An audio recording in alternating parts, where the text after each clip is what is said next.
Hinebra, Converge magtutulungan sa pagpapalakas ng team. Japet, Stanley, and Ralph to Converge. Alec and Ambohot to Hinebra.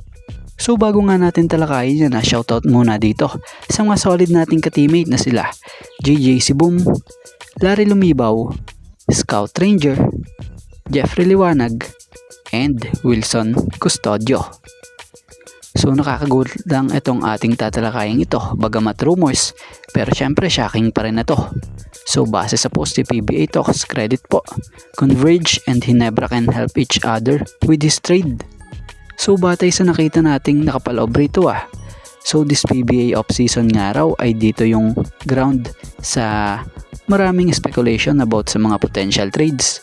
So nabanggit nga sa nakapaloob rito ay itong mga player tulad ng sa Hinebra like Japet, Stanley, and Ralph. Sa Converge naman, itong sila Alec and Jeyo.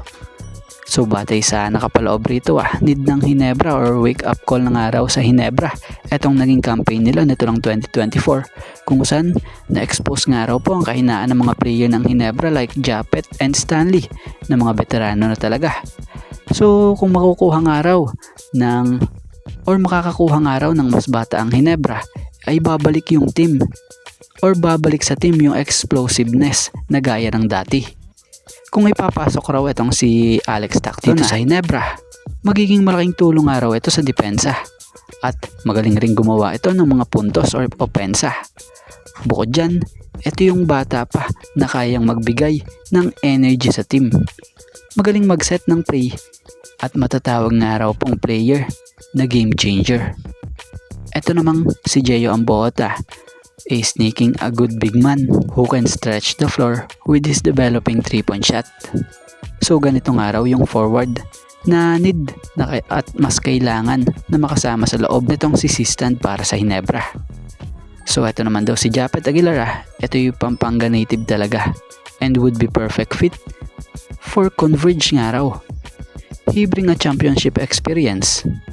So si Pringle naman, despite nga raw his age, is still a capable scorer and floor leader who could provide stability in their backcourt.